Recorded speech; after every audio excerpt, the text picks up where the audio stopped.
حضرت ابو بکر رضی اللہ تعالی عنہ حافظ ابن عساکر رحمۃ اللہ علیہ نے آپ کا جو سلسلہ نسب بیان کیا ہے اس کے مطابق 7ویں پشت پہ جا کے ان کا نسب اور نبی کریم صلی اللہ علیہ وسلم کا نسب جا کے مل جاتا ہے۔ آپ کا نام حافظ ابن عساکر نے عبداللہ بیان کیا، ان کے والد محترم ان کا نام عثمان بن عامر بن عامر بن کعب بن سعید بن تیم بن مرہ بن کعب بن لؤی، یہ ان کا سلسلہ نسب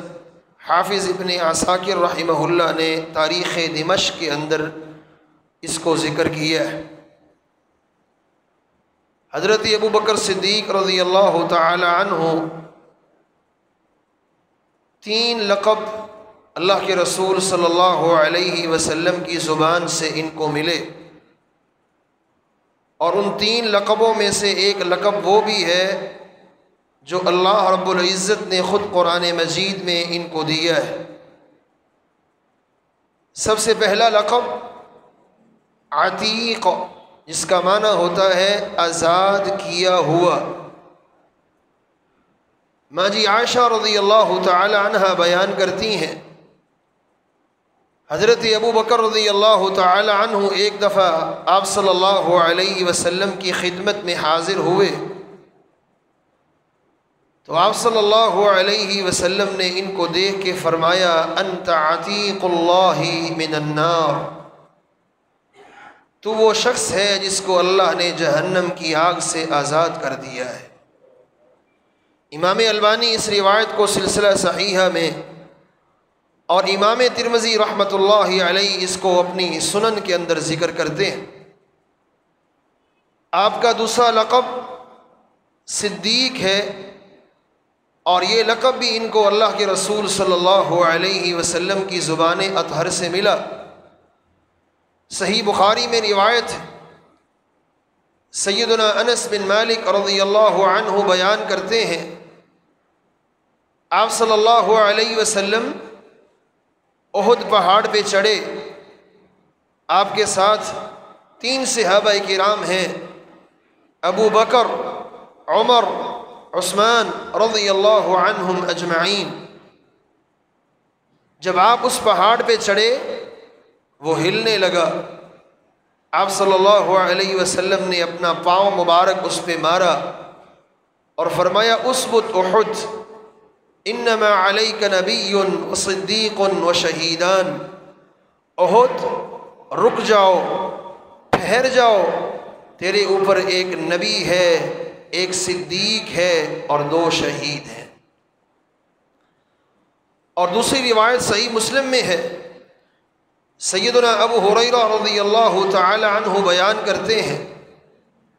نبی کریم صلی اللہ علیہ وآلہ وسلم غار حرا کے اوپر کھڑے ہیں۔ جب آپ غار حرا پہ چڑھے، ابو بکر رضی اللہ عنہ اور سیدنا عمر رضی اللہ عنہ بھی آپ کے ساتھ ہیں، تو غار حرا بھی جھومنے لگا، ہلنے لگا۔ آپ نے اس کو بھی کہا اسکن حرا فانما علیک الا نبی او صدیق او شہید، حرا پہاڑ رک جاؤ، ٹھہر جاؤ، تیرے اوپر ایک نبی ہے، ایک صدیق ہے اور ایک شہید ہے۔ رسول اللہ صلی اللہ علیہ وآلہ وسلم کی زبان سے یہ لقب ان کو ملا، اور اس لقب کے ملنے کی وجہ امام بہقی رحمۃ اللہ علیہ اپنی کتاب دلائل النبوہ کے اندر، اور امام بزار رحمہ اللہ اپنی کتاب مسند بزار میں اس لقب کے ملنے کی وجہ بیان کرتے ہیں کہ جب نبی علیہ الصلاۃ والسلام معراج سے واپس آئے، معراج سے واپس آنے کے بعد جب آپ نے بتایا کہ میں معراج پہ گیا ہوں، رات کے کچھ حصے میں یہاں مکہ مکرمہ سے مسجد اقصیٰ میں پہنچا ہوں، وہاں سے ساتوں آسمانوں پہ سیر کر کے واپس آ گیا ہوں۔ تو مشرکین کو اس بات پہ بڑا تعجب ہوا اور انہوں نے آپ صلی اللہ علیہ وآلہ وسلم کے خلاف جھوٹا پروپیگنڈا کیا۔ جب یہ بات ابو بکر رضی اللہ تعالی عنہ سے پوچھی گئی کہ آپ کے نبی کا دعویٰ یہ ہے کہ میں رات کے کچھ حصے کے اندر یہاں سے مسجد اقصیٰ میں گیا ہوں جو یہاں سے بہت دور ہے، کئی دنوں کا سفر ہے، اور نبی پاک صلی اللہ علیہ وسلم یہ کہہ رہے ہیں کہ میں رات کو ہی گیا ہوں اور وہاں سے واپس بھی آ گیا ہوں، اور اس سے بڑی بات یہ ہے کہ وہاں سے پھر میں آگے ساتوں آسمانوں پر بھی گیا ہوں۔ تو سیدنا صدیق رضی اللہ عنہ نے کہا اشہد انک رسول اللہ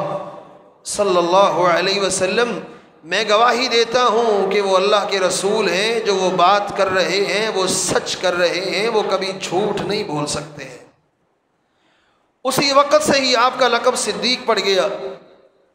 اور یہ صدیق لقب کے بارے میں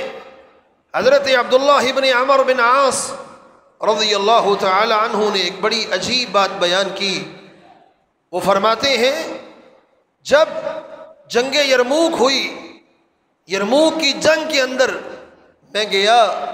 تو وہاں سے کچھ یہودیوں اور عیسائیوں کی کچھ کتابیں مجھے ملی۔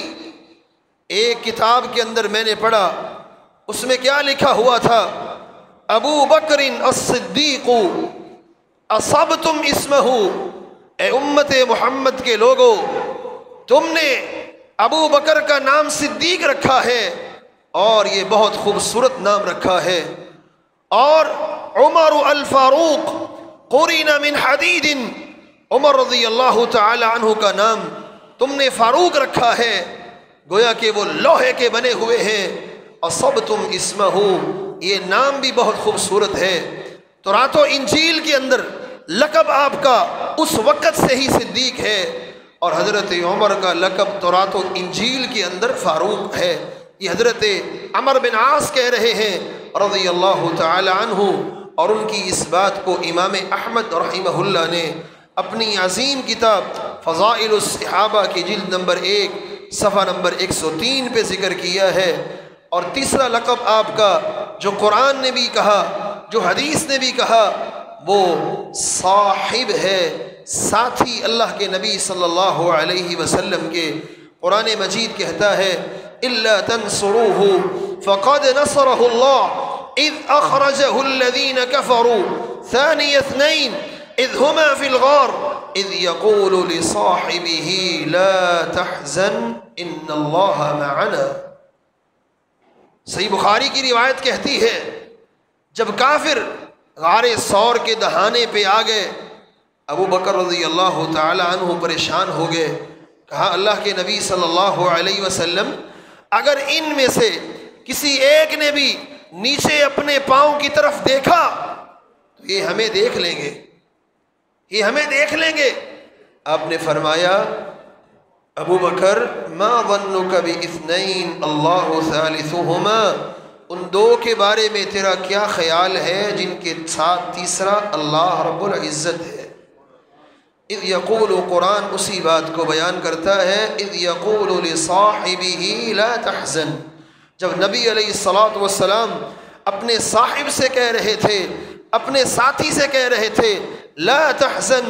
غم نہ کر، پریشان نہ ہو۔ اہل علم نے، مفسرین نے اس بات پہ اتفاق کیا ہے، اس آیت کے اندر صاحب جس کو کہا گیا وہ سیدنا ابو بکر صدیق رضی اللہ تعالی عنہ، اور نبی علیہ السلام نے بھی ان کو صاحب کہا۔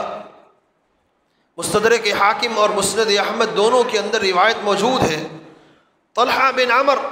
بیان کرتے ہیں ایک دن اصحاب صفہ نبی کریم صلی اللہ علیہ وسلم کے پاس آئے، آگے شکایت کرتے ہیں اللہ کے نبی صلی اللہ علیہ وسلم کئی دن ہو گئے ہم بھوکے ہیں، کھانا نہیں کھایا، پیٹ بھر کے کھانا نصیب نہیں ہوا، کئی دنوں کے بھوکے ہیں۔ اللہ کے حبیب علیہ الصلوۃ والسلام نے تب فرمایا وَلَقَدْ أَتَى عَلَيَّ وَعَلَى صَاحِبِي بضع عشرة وما لي وله طعام إلا البرير. میرے صحابہ تم پریشان ہو گئے ہو، تم غم زدہ ہو گئے ہو میرے اوپر اور میرے اس ساتھی، اس صاحب ابو بکر رضی اللہ تعالی عنہ کے اوپر. 18 دن ایسے گزرے تھے غار ثور کے اندر، 18 دن گزرے تھے جس وقت ہمارے پاس کھانے کے علاوہ وہ پیلو کے درخت کا کچا پھل، اس کے علاوہ ہمارے پاس کھانے کو کچھ بھی نہیں تھا. 18 دن تک میں نے اور ابو بکر رضی اللہ تعالی عنہ نے وہ پیلو کے درخت کے کچے پھل کھا کے گزارا کیا. وہ ترش پھل کھا کے میں نے اور اپنے میرے صاحب ابو بکر رضی اللہ تعالی عنہ نے گزارا کیا، اور تم ابھی سے ہی پریشان ہو گئے ہو.